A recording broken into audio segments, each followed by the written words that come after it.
Со мене во студиото се наоѓа господинот Сергеј Зафировски, одиме на темата која што ја насловуваме како парите го вртат светот. Добро утро за Сергеј Зафировски. До тука сме слушал. Сергеј Зафировски на поканата прво дека трет пат предоставувам. Така е, Сергеј Зафировски е собственик, директор, менаџер на нешто што се вика Insider ID, тоа е агенција која се занимава со истражување на пазарот.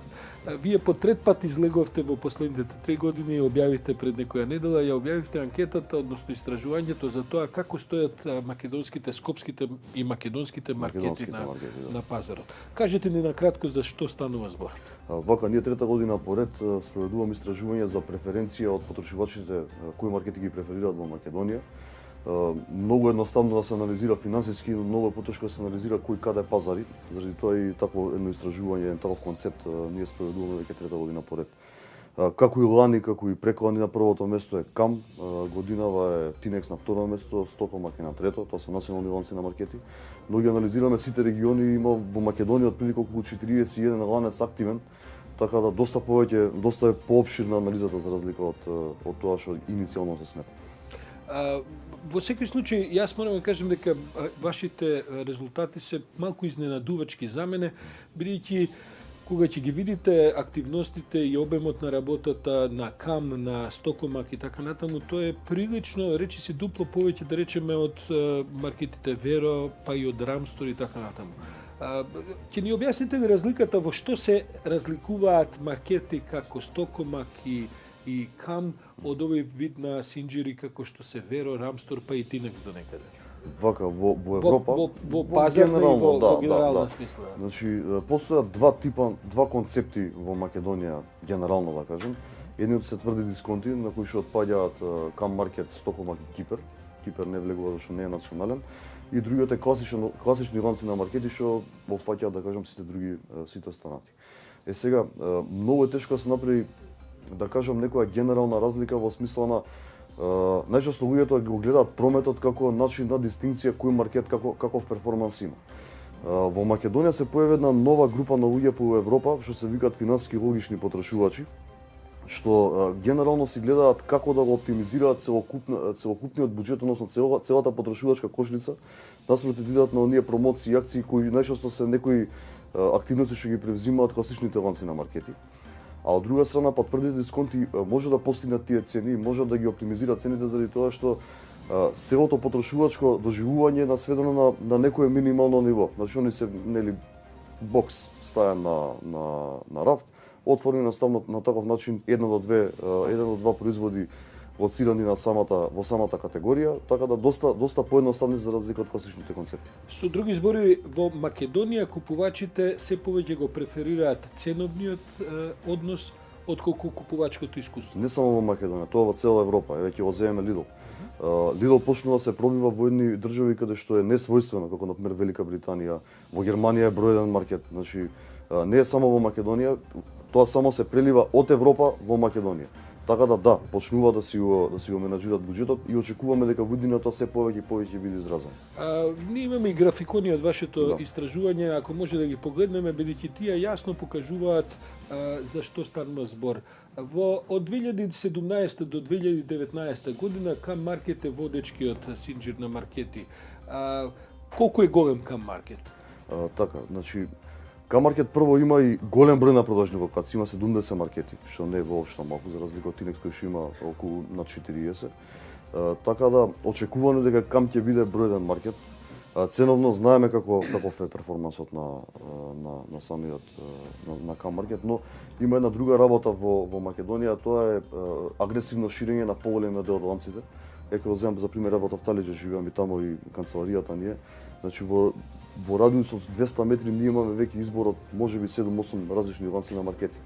Едноставно очекувано е дека самите потрошувачи ќе почнат да пробуваат барем нешто друго, заради тоа гледаме еден мал пат кај КАМ маркетот од 8%, но очекувано дека во наредниот период он ќе биде број 1 маркет, ако не мислам број 1 е сигурно заради тоа што има дупло учество од второ рангирање. Сепак кога разговараме за КАМ маркет, за Стокомак и така натаму, повторно се навраќам на онаа сентенца за искуството на пазарењето. Во која смисла ми се чини дека купувачите бараат и паркинг, бараат и пристап до маркетите и така натаму.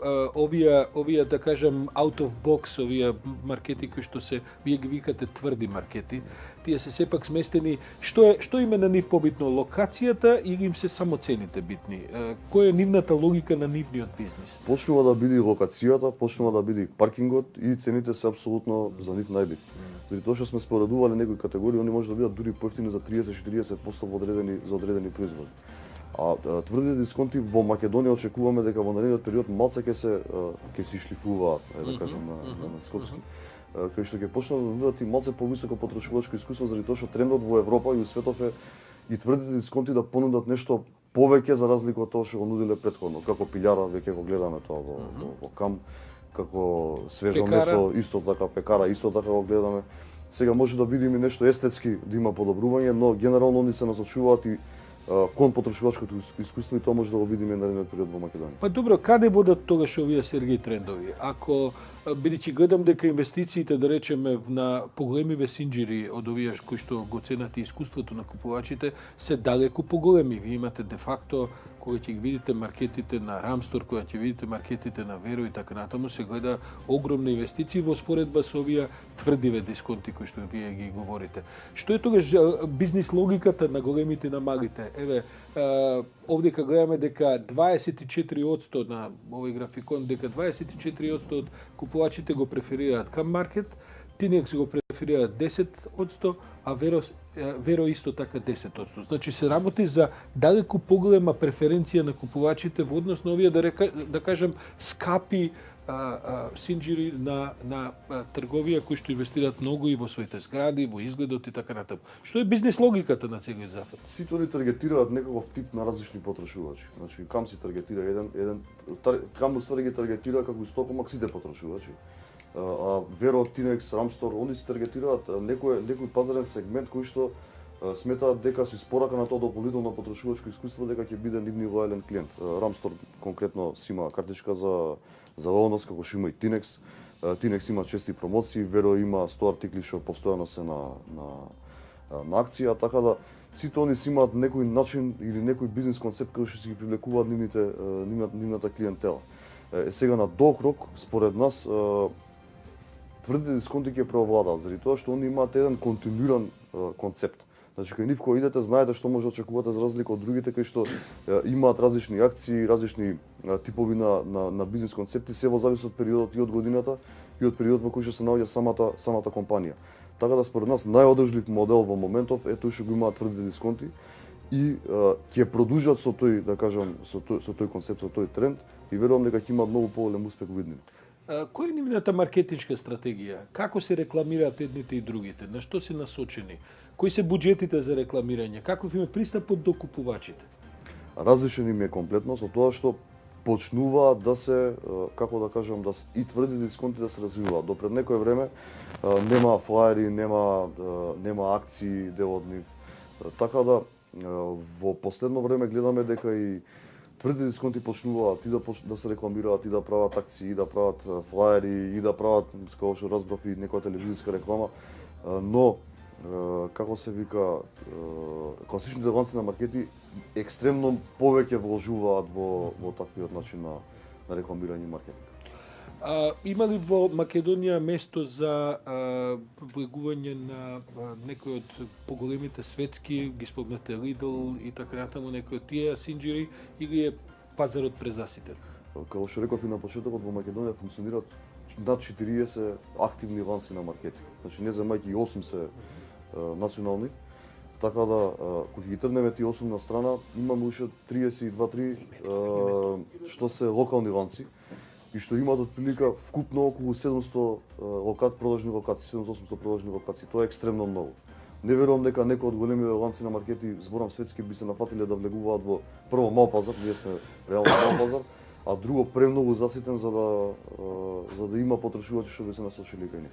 Тоа е прашање на нивна стратегиска одлука или е прашање на партнер? Дали може да речеме некој од постоечкиве Стокомат, Кам и така натаму да се продадат или не име тоа стратегијата на влегување на Lidl и на овие другиве маркети? Како што знаевме, еден од класичните ланци на маркети имаше некои индиции да изврши продажба на дел од локациите за да влезе странски ланец на маркети, но како што знам тоа не успеа.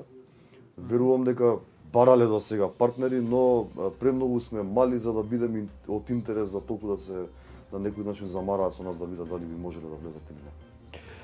Сергеј Зафировски, јас благодарам за овој разговор и се надевам дека и следната година ќе се видиме макар на оваа тема, ако не на друга тема, така што само што да прашам колку се заинтересирани самите маркети, самите синџери продажни за вашите истражувања? Се бориме, али ќе најдеме начин. Ги превземаат податоците, да. ги консултираат, менуваат нешто согласно ова што ви покажуваат истражувањата? Да, значи со генерално поголеми од ланците во Македонија имаме некаква соработка или имаме комуникација. Така да јас се радувам дека они и користат нашите податоци и превземат активно сигурност. Сергеј Зафировски, Insider ID, истражување на пазарот на маркетите во Македонија. Да повториме, резултатите од истражувањата покажуваат дека К-маркетите се на прво место, пошто што следуваат Стокомак и Тинекс. Тинекс во Стокомак. Се извинувам, второ место Тинекс, па Стокомак. Се гледаме следната прилика кога ќе имаме некакво слично истражување. Благодарам на поканата.